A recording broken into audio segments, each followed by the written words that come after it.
통장의 고백 심영철.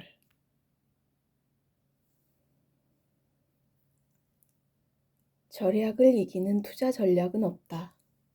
재테크 방법을 크게 세 가지로 나누어 보자면 절약, 저축, 투자로 생각해 볼 수 있다. 그렇다면 여기서 가장 중요하면서도 실천하기 어려운 방법은 무엇일까? 투자라고 생각하는 사람들이 많겠지만 사실 절약이 가장 어렵다. 절약 없이 저축도 투자도 가능할 리 없기 때문이다. 내가 아는 한 셀러리맨 중에 억대 연봉을 받는 정말 잘 나가는 사람이 있다.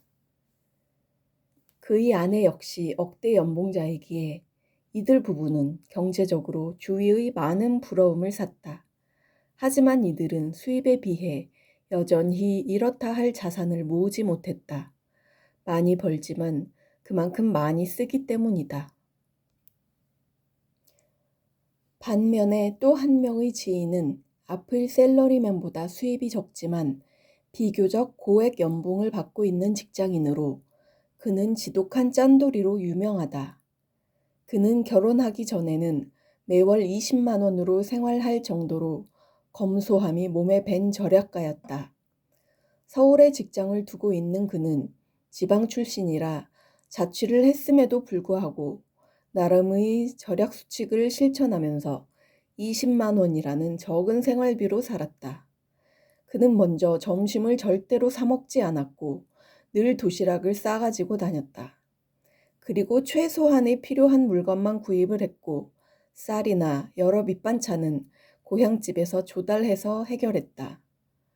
모든 생활에서 검소함을 실천한 끝에 그는 결국 매년 2천만 원 이상의 저축을 할 수 있었고 또한 고금리 예금, 적금에 가입하여 결혼 전에 2억 원이 넘는 큰 목돈을 마련할 수 있었다. 절약이 그토록 어려운 이유는 아마 인간 본성을 거스르는 일이기 때문일 것이다. 먹고 싶은 게 있으면 기어코 먹고야 마는 것이 인간이다. 그러나 하고 싶은 대로 다 하고 산다면 어찌 돈을 모을 수 있겠는가? 결국 참는 것밖에 도리가 없다.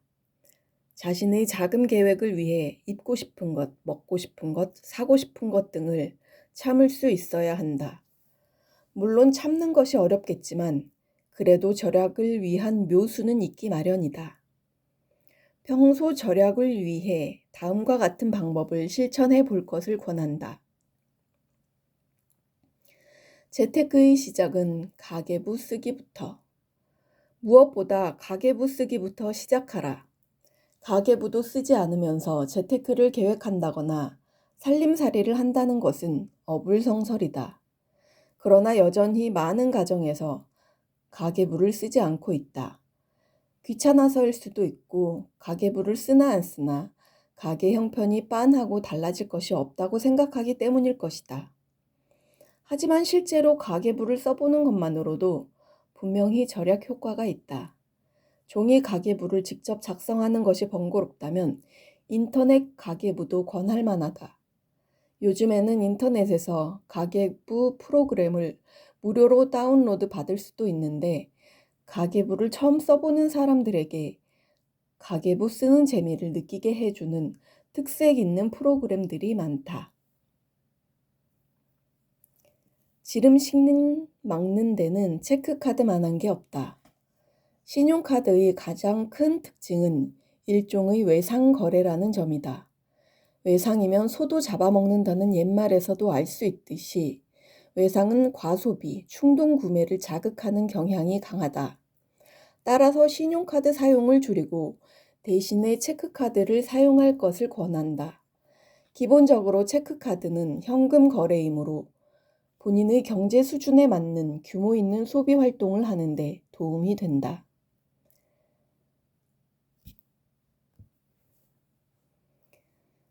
과다한 보험료 지출 줄여야. 절약을 하기 위해 빼놓을 수 없는 부분은 다름 아닌 보험이다.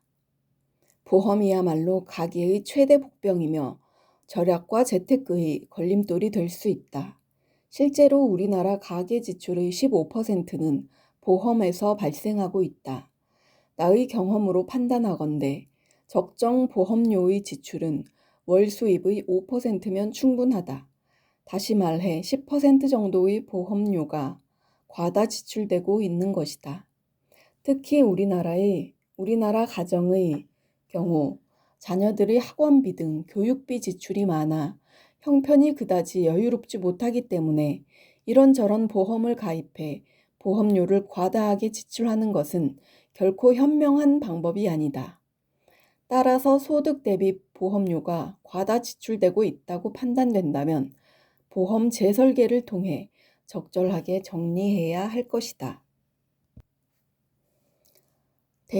대다수 사람들이 재테크에 있어서 착각하고 있는 것이 바로 월급이 많아야 많이 저축할 수 있다는 것이다. 하지만 꼭 그렇지만은 않다.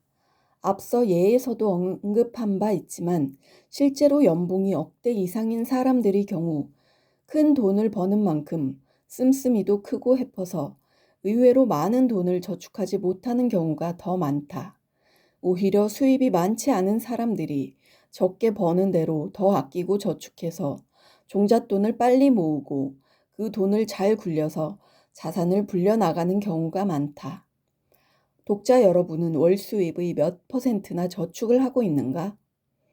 그동안 내가 만나본 수많은 부자들의 조언을 빌리자면 재테크에 성공해 자신이 목적한 자산 이상을 모으려면 대개 수입의 40% 이상을 저축하라고 권한다. 그리고 미혼 때부터 최소한 수입의 50% 이상을 저축하면 이후 재테크에 성공할 확률이 더 높다고 한다. 그러나 말이 40%, 50%이지 이만큼의 돈을 저축한다는 것이 여간 어려운 일이 아닐 것이다. 하지만 재차 강조하지만 성공적인 재테크를 하기 위해서는 남다른 노력이 필요하다. 남들처럼 먹고 싶은 거 다 먹고 사고 싶은 거 다 사면서 언제 돈을 모으겠는가? 직업상 많은 사람들이 내게 재테크의 왕도가 무엇이냐고 자주 묻곤 한다. 솔직히 재테크의 왕도가 있겠느냐만 굳이 꼽자면 많은 전문가들도 말하고 있는 것처럼 역시 절약과 저축이라고 답할 수 있을 것이다. 절약과 저축으로 종잣돈을 만들고 이 종잣돈을 잘 굴려서 자산을 불려나가는 것이다. 절약과 저축은 전혀 새로울 것 없는 이야기이지만 이를 실천하지 못하면 재테크에 성공할 수 없다는 것만큼은 분명하다. 무엇인가를 이루기 위해 너무 늦은 때라는 것은 없다. 이제부터라도 자신의 라이프 사이클을 염두에 두고 목적한 바에 따라 새로운 각오로 재테크에 임해보자. 절약과 저축을 통해 하루라도 빨리 종잣돈을 만들고 이를 투자하여 미래에 보다 윤택한 중년과 노후를 맞이할 수 있도록 준비하자. 전문가들 중에 베스트셀러 저자라는 타이틀을 가진 사람들은 그에 대한 인세는 물론이고 강연, 기고 수입까지 얻게 되는 부수 효과를 누리기도 한다. 사실 재테크에 대한 관심은 높아졌으나 오히려 관련 책들은 예전보다 더 잘 팔리지 않는 것이 현실이다. 다시 말해 대부분의 전문가들은 인세 수입에만 의존할 수 없다. 하지만 그렇다고 해서 이들이 손해볼 일은 없다. 책을 출간하는 일은 리스크가 전혀 없는 일이라는 말이다.